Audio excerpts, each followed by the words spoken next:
system with diet, nutritional supplements, and so on.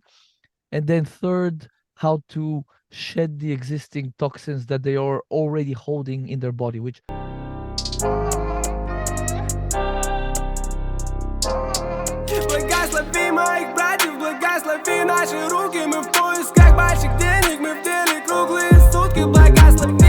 Radio show, man, they everywhere. For another episode, Banked Out Radio Show. I'm your host Andreas, and I have a special guest for y'all. We come via Zoom, Christian Yordanov, who's coming across. Technically, you're still in the Western Hemisphere, aren't you? I can't remember. I think so. Yeah, I'm geographically. I'm geographically challenged. Absolutely, that makes both of us right now. Yeah. But Christian, thank you for taking time out your day. I know you said you've already had a long day because you're about 6 hours ahead of me right now. Yeah, it's my pleasure. Yeah, I'm actually writing my second book at the moment. So and my mother-in-law is here for a couple weeks. So every moment I can get to be at the computer to just try to crank out as much of this book as possible, because with a 2-year-old, it's very hard to get any time during the day when you're working at home. Oh, yeah, I definitely understand that. So how many kids do you have? Just one, or just one for now, yeah. I got to be to have 8. What? For real, I have 8. 8? Wow. Yes. My youngest is 6. My oldest is she'll be 21 in February. Holy God! How do you have any time for anything? For you just do it. Now that they're in school. During the day I do the podcast stuff, whatever, and then whenever I need to go pick them up, things of that nature, I do that, and all the activities as well. But yeah, people ask me that all the time. But this is what I do. I do the podcasting. I also have like a marketing company, so entrepreneurship all the way. So just doing stuff. But I wanted to bring you on because when I was reading your bio and stuff, and it's been a few weeks or whatever, but I do remember the detox workshop that you're talking about, especially with all the chemicals that are in food and in the air and all that. And then also what resonated with your book was it Autism Well-being Plan. Well-being Plan. Yeah. I can relate to that because my oldest daughter has a form of autism where she's having seizures and stuff, and this started back when she was 18 months. Wow. Now it's due to a genetic disorder, but I can tell when the kids have proper food, it makes a difference. I think a lot of people really, focus on that. I think they, try to take the easy way out or whatever, because it's hard prepping and all that. So what made you want to, come up with the detox workshop and then also write a book? Yeah, the book I published that about 3.5 years ago. It was basically a child in my family was suspected of being on the spectrum back in 2018, and I was really getting into health at the time, like really deeply. And I was reading a book at the time that had a chapter on autism by a fairly famous researcher called William Walsh, PhD, Dr. Walsh. And he'd worked with a lot of autistic children, people in general, lots of other things with people with schizophrenia, depression, even some murderers, I think, on death row, or just some very, very serious violent crime committing criminals. So he tested all of these different people, and in terms of blood work and hair and for heavy metals and all sorts of things. And he found actually a lot of commonality in a lot of the quote unquote neuropsychiatric conditions such as depression, schizophrenia, and so on. And actually he also, excuse me, he found a lot of commonality between ADHD and autism. And I started digging into that book and following the scientific references he had in the back of it, and that basically turned into about a 1.5 year journey, where at one point I decided I need to write a book to share a lot of the information I was uncovering, And after seeing on the Facebook groups that I had joined for Mhm. parents with autistic children, I saw most of those people were completely unaware that their children, they're presenting with autistic quote unquote symptoms, Mhm. and their doctors are saying it's because of the autism. And actually, when you dig deeper, um, a lot of these quote unquote symptoms of autism, they're Mhm. actually, a lot of them are caused or at least exacerbated by lack of sleep, um, Mhm. nutritional deficiencies, Mhm. toxins like heavy metals. Gut dysfunction is a huge one. Bacterial infections or overgrowths, that's a big one. That Mhm. causes a lot of it causes manifestations in the psyche, if you know what I mean. If you see a child that has, let's say, it's irritable or cranky, or even is violent towards others, or is uh, exhibiting self-injurious behavior, Mhm. more often than not, they're gonna have some type of gut dysfunction, like a bacterial overgrowth, candida. Very often that will be the case, if not every time. And it's very likely they might have some heavy metals, right? So that's kind of Mhm. the book side of things. I published that in 2020, and since then, I've been working with adults, children, or people of all ages, really, from 2 to about 72. I've been helping people restore their health, optimize their health wherever they are. I kind of meet them there. And a big thing over this last year has been helping people understand, first of all, how toxic the world actually has become. I know it kind of is. It's easy to throw that around, but when you actually really dig deeper, it's actually quite scary. It will depress you. That's the gravity of the situation. So I'm Mhm. trying to teach people to take this a little bit more seriously, um, lest they succumb to just pick your chronic degenerative condition. That's literally what is kind of on the other. On the one side, it's taking it seriously, doing doing what you can to reduce your toxic exposure, number one, Mhm. or leaving it in God's hands and then succumbing to a bunch of diseases. That's kind of the other direction. So I'm trying to Mhm. teach people, first of all, with the course at least, first of all, how to reduce toxic exposures around the home mainly, and then Mhm. second, how to support their body's innate detoxification system with diet, nutritional supplements, and so on.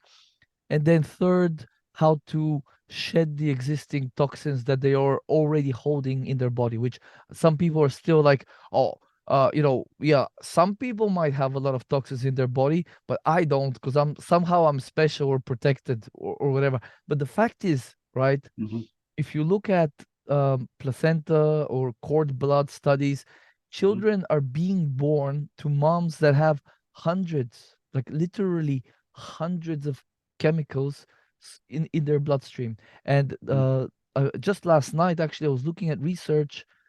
There's a bit of a paradox in the research community. They're calling it a paradox, but Mhm. people that lose a lot of weight, let's say they were obese and they lose weight, they Mhm. actually can have risk for other diseases. And they were scratching their heads for a while, researchers, but it turned out that what happens when you lose a lot of weight, in your fat stores, you have a lot of toxins that are stored up, these are the persistent organic pollutants, pops as they're Mhm. known. So these are persistent in that they don't really biodegrade. It takes probably decades to centuries to potentially thousands of years, and they are lipophilic, which means they have an affinity towards fats. So they like to, let's say a cow is munching on some grass, Mhm. and the ground before that was sprayed with an organochlorine pesticide. That's one major class of these persistent organic pollutants. That cow munches on the grass, those persistent organic pollutants get into the cow's fatty tissue. The cow Mhm. gets slaughtered. Humans eat steak, or that the cow makes milk, whatever. We eat that product from the cow, and because we're at the top of our food chain, that all those persistent organic pollutants they start accumulating in our bodies, in our fatty tissues. And Mhm. they're saying is that the obesity increase could be in at least in some people it could be a protective mechanism, because it's better to have these toxins stored in your fat as opposed to them circulating around the body, where they can get into the brain, which is mostly fat, damage that, or the kidneys or the liver. So uh the fact is, we all have these toxins in our fats, right? So this is something we really have to take seriously. Again, otherwise, if you intentionally or unintentionally start losing weight, you're going to have a lot of these things swimming around your bloodstream, and you definitely do not want that happening. Exactly. So, what are some misconceptions when it comes to detoxing then, as far as like the way that people detox or what they need to use to detox that Yeah, I you've run think into? a big misconception is you do like a 30-day detox maybe in January or Yeah. whatever, and you're done. You've done your detox. Now you're good for life. Also, I think the whole doing a mini detox is okay. Like, I have some ideas people can implement, but I think you have to approach detoxing as it's a daily thing. Your body's constantly detoxing all the toxins coming in through the food, the air, uh, personal care products, and so on. So the misconception is that you can spend 2 weeks, let's say, go on a retreat or drink Mm-hmm. smoothies or celery juice or green juices, and that will be your detox. The Mm-hmm. fact is, you need to learn how to support your body daily Mm-hmm. to to for in order for its detoxification system to work well. And the very basics of it is the detoxification system. It includes the liver, it includes enzymes that do things that Mm-hmm. requires energy to run, number one, and number two, it requires nutrients, so vitamins and minerals, and amino acids from protein. Mm-hmm. So you need to eat adequate energy, you need to get adequate B vitamins from meat, eggs, liver, healthy sources, or B vitamin complex if you can't get regular high quality animal products like that. Mm-hmm. And so that's the energy component, and the B vitamins support the energy system. And then you need to eat enough protein, because some of these main detoxification enzymes, they are made from amino acids, which are the building blocks of protein. So let's say you have a steak, it gets broken down into its constituent amino acids, and some of the glycine, that's one amino acid, the Mm-hmm. cysteine, that's another amino acid. Some of these, in the liver, will get bonded together with a third one called glutamate, and Mm-hmm. that will become an antioxidant compound called glutathione, which is the main sort of cellular, it's called the master antioxidant of the cell. That's what they call it in the textbooks. So this master antioxidant is made from the protein that you eat. And Mm-hmm. when a toxin comes in, one enzyme will transform it slightly, and then the glutathione will kind of bind it. It would like wrap around it, and now that Mm-hmm. toxin becomes more neutralized, less harmful, more water soluble, and then you can pee it out. It Mm-hmm. can be pushed into your bile, so you can poop it out. So this is where people are like, this is not sexy. I want to do a really cool 8-day program with intermittent fasting and crazy cool drinks. It's Mm-hmm. not sexy. It's you got to eat enough protein. You have to eat enough carbohydrates to get the energy, right? Clean Mm-hmm. carbs. And when I say clean carbs, I mean fruit, honey, fresh fruit juice, maybe organic white rice. These are kind of the cleanest carbs that I can list. All the other Mm-hmm. ones I really don't like, the starchy ones, maybe except potatoes once in a while. But any legumes, beans, grains, I tend to stay away from those. And I kind of, if you have a lot of health issues or you're Mm-hmm. kind of compromised, I actually advise against those. So the clean carbs, that's your carbs. And yeah, these are the basics people need to do on a daily basis in order for their detoxification system to work well.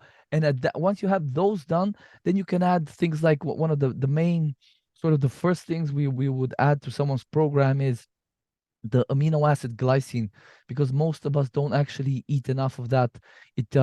It's most abundant in collagen. Mm-hmm. So if you look at an animal, they say it's about 35 to 50% of an animal is collagen, but what we eat mostly nowadays is the muscle meats. So back in the day when our ancestors would eat the whole animal, nothing would go to waste. We would eat nose to tail, so you'd eat the cartilage, the joints. You might make a bone broth. So all of these things, the skin, like chicken skin, stuff like that, all of these things are highly abundant in collagen. And collagen, it's about glycine is 1/3 of collagen. So adding either glycine as a supplement or adding more collagen as a supplement, or just buying gelatin, like just now as we speak, I have a slow cooker going with some meat and some salt, and I threw I think about 4 tablespoons of just powdered gelatin, the stuff you can make jelly with. I threw a bunch of gelatin in that. So now when we have our stew later, we're all going to get extra gelatin because it's mostly muscle in that stew, right? So little things like that to add glycine and collagen to your diet. It's good for your detoxification system. It's good for your skin because your skin has collagen in it. It's good for your joints long term because there are obviously a lot of cartilage, and cartilage is collagen. And it's just good for overall glycine is also very calming, inhibitory, quote unquote, amino acid. So it's good for your general state of relaxation. In fact, they've done studies with just the amino acid glycine. 3 to 5 grams before bed helps people sleep. So it's I'm always sort of impressed when you take one nutrient, how many different positive effects it will have in the body. Isn't it amazing? Yeah. So have you worked with sea moss or anything? Or what do you think about that? No, I actually don't really know much at all about CMOS.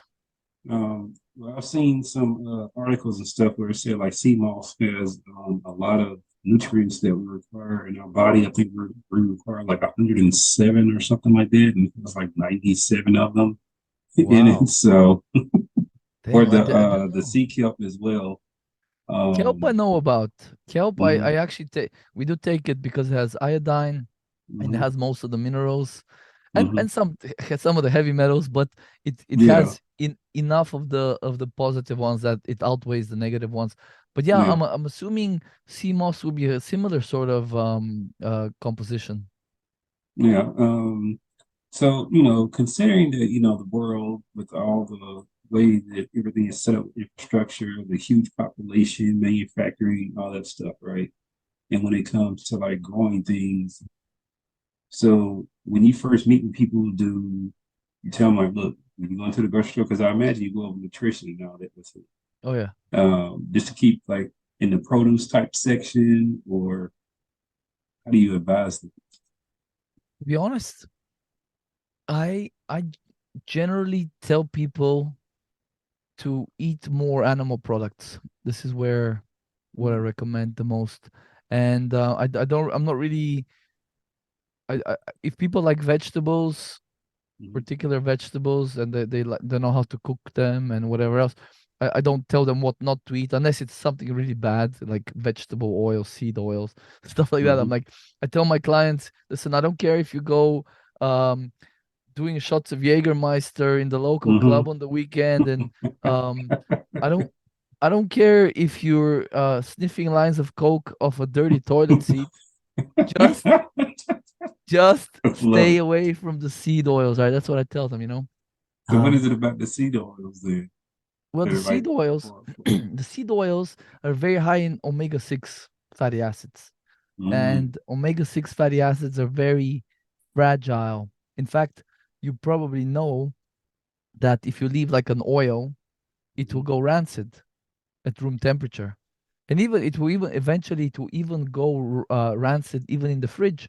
It's just a matter of time because even in the air is what oxidizes it. Heat, air, mhm, sunlight, these things oxidize it, and when it oxidizes, it creates compounds that are carcinogenic, genotoxic, mutagenic, all the bad things you can think about, or mhm, you can list.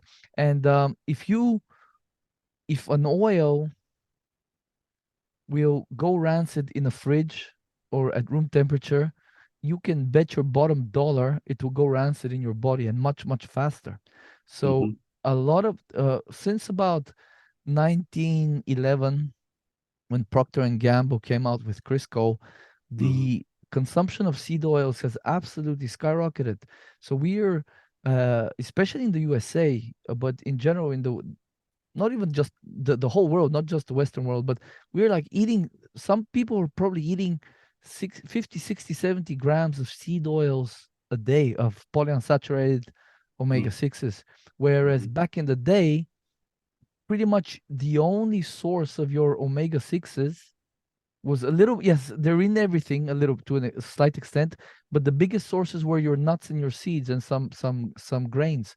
But the thing Mm-hmm. about nuts and seeds, for example, nuts, they're very seasonal. So you get them, like, let's say in the autumn, Mm-hmm. or the seeds, you get them once a season with most plants. And Mm-hmm. likewise with the grains. So we Mm-hmm. were very limited in how much of these omega 6s we were eating back in the day. Now people Exactly. are eating them potentially with every meal. And here's the thing, they've been implicated in cancer because Mm-hmm. some of the things that they get converted to or degraded to when they get oxidized are carcinogenic, like I mentioned. Some of these compounds are found high in neurodegenerative diseases like Alzheimer's, Parkinson's, and a bunch of others. Mm-hmm. Um, in heart disease, so they were purported to be heart healthy back in the day when they were being pushed on the people, but actually Mm-hmm. there's a lot of evidence that they are implicated in heart disease, like they're in atherosclerotic plaques. They're finding omega-6 linoleic acid, which is the main constituent. Just I could, because I'm writing a book Mm-hmm. at the moment. I've been digging into the research a lot, so I have a whole Mm-hmm. chapter dedicated to this topic. Mm-hmm. So it's almost unbelievable how detrimental these things are in excess. And most people, like today, the people that eat, whatever, three square meals in the USA, you can bet that most people are getting easily 20, 30, 40 grams of these omega 6s just today. And like, dude, this is huge. It Mm-hmm. stays on your body. They become inflammatory. So just to kind of, for the listeners, Mm-hmm. if you have the omega-6 linoleic acid, that's a fatty acid, that can become, through some enzymatic steps, it can be converted to another fatty acid called arachidonic acid. And that one in the body, by certain enzymes, it can become an inflammatory, a pro-inflammatory mediator. There's a bunch of Mm-hmm. different ones, but they're the things that literally create inflammation in the body. So the more of these you eat, the more of these you store in your body, the more potential you have in your body to create inflammation. So Yeah. is there any wonder why cancer, heart disease, all the dementia, Alzheimer's, autoimmune diseases, all of these things are growing at crazy rates over the last few decades, and it very closely resembles our increased consumption of polyunsaturated fats like omega 6s, like seed oils. I can tell you've been doing a lot of research on this. Yeah. So I appreciate your knowledge and what you bring to it. Thank you. So I noticed that you also have, podcasts as well. So was that did you start doing the podcast after you started doing the research after the book, or when did you start those? Yeah, so my children's health, I have two podcasts. My children's health podcast, that one I started after I published the book. It was initially all about autism. More recently, I started doing it, kind of interviewing more people, just talking about parenting issues and whatnot. I think people, at some point, the parents also need to take care of themselves so they can be more effective parents. So Mm-hmm. I'm actually planning, after I publish this next book, I really kind of want to write a shorter book on the autism side of things Mm-hmm. that can be just more five steps, 7 steps that people can take, very spelled out. Mm-hmm. Because I realized that the previous book, about 300 pages, was a Yeah. little bit technical and at times. And I just did over the last couple of weeks, I removed some sections, revised some things, so reduced the total book down by about 30 pages. Mm-hmm. So I'm hoping maybe next year to do like one. I want to do one book, a very short, simple guide for parents nowadays, right?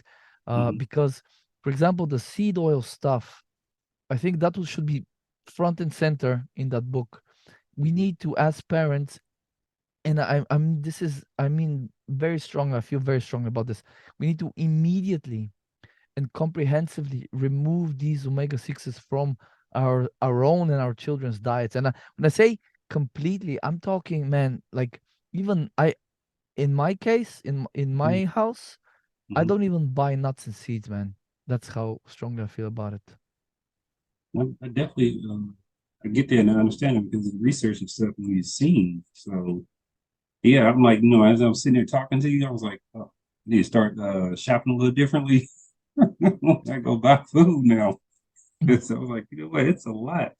So when you started putting out this information, things like that, how was receptive was the audience and the people that you were going after? Were they, taken back by it? Were they trying to discount the information?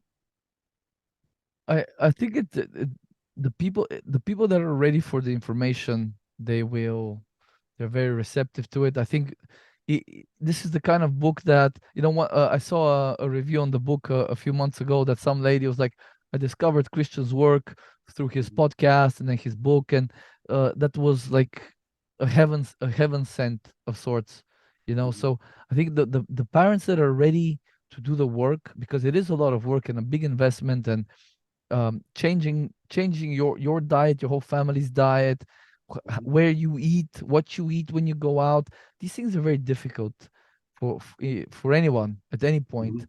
But the people that are ready, it seems it's like the old saying, when the student is ready, the teacher appears. I found the same thing in my life. When I'm ready for some more next level information, Mhm. it will come to me, and then I realized, wow, this was staring me in the face for years. I Mhm. just wasn't ready for it. So I think the parents, I to be honest with you, I feel like some people, they don't want to know, they don't want to hear, because I don't know, I think maybe there's some stigma or some guilt, or was it, could they have Mhm. done things differently? But for me, I try to explain to people, it's not it's not your fault. Mhm. We didn't know a lot of things. I did not know for the for 30 years or plus, that how bad these things were, the seed Mhm. oils, for example. So it's not about blaming or anything. It's about understanding this is where we are. Whose responsibility is it? Well, it's your responsibility because you're the parent. So Mhm. don't blame yourself. Mhm. Take responsibility. It's not your fault, but it's your responsibility. I think this is where a lot of folks just don't want to know, because they don't want to face those, Mhm. I suppose, negative feelings that are associated with that. And it's always easier to just continue on the path you were, like inertia. That Mhm. let inertia uh, run its course, as Mhm. opposed to change course. It's hard. Changing habits is hard, and especially with when kids are older and they're used to one way of doing things, it can Mhm. get even harder. But the ones that have done it really well, that have followed all because there's a lot, to be done. The ones Yeah. that follow it really well, invariably their kids are healthier, they're healthier, and their quality of life improves. Have you come across any type of healthcare professionals who like your information and research, or any of them that try to give you like flack for it? No, I think now it's starting to come out into the into the more mainstream, that children with autism, for example, have a lot of gut dysfunction. So Mhm. this is parents are understanding it. Probiotics are more mainstream, so people are more open to it. I think the I try not to step on any toes in terms of the medical system, because Mhm. you know they have one way of doing things, Mhm. and it's a slow shift. It's a big massive tanker Yes. that is Uh-huh. very slow to change. So you can expect Uh-huh. they've done research on this, right? It takes on average 17 years for Mm. published research Mhm. to make it into clinical practice. Can you believe Oh wow. almost 2 decades for doctors to start implementing the latest findings. Mm. So we don't have that kind of time. Yeah, we don't. Oh my goodness. Well, Christian, it's been wonderful talking to you. Did I miss anything? No, I mean we can talk for hours about all these topics. So Well, I'm gonna go ahead and let you, plug yourself where people can go and find out more information. Do you cater to international clients and stuff like that, or you yeah, just yeah. I work with folks okay, all well, go over the ahead and world. plug your information so everybody can know how to get to contact with you if they want to. Yeah, so thank you so much, Andreas. This was fun, brother. My website is just my name, christianyordanov.com, and I have courses. You can find my book there, my links to my podcasts, and I do health consulting for adults and for parents that want to help their kids improve their health, gut dysfunction, allergies, whatever sort of issues people need help with. Um, I also offer free initial consultations, so we get to kind of meet for 20, 30 minutes, talk and see see what where you're at, where the client's Mm-hmm. at, and how I can help out. And I explain how I work and what lab tests we can run and stuff like that. And we do that for free. So if anybody's interested, they can go on my website and book a free call, and we can get to know each other a little bit. And I always love to help. This was up, Christian. I appreciate it. So everybody out there, y'all can go to Christian's website, and I also have it posted here on the screen. For everybody out there, keep continuing to follow Make That Radio Show in all the different platforms that we're on. I'm loving this whole getting the. I know I initially mentioned your pod match and stuff, but you said you're going on to other platforms. But I just like the fact that I've opened up my guest to way more people, not just like people I know in the geographical area, but expanding them beyond. 'Cause I didn't even know you was overseas, so that is a great blessing to have. Christian, I Yeah, appreciate it. And definitely, when you drop the book and get ready to drop the book, you can come back on and talk about the new book, and you'll do that would as love well. to. Yeah, would love to. We'll let you know.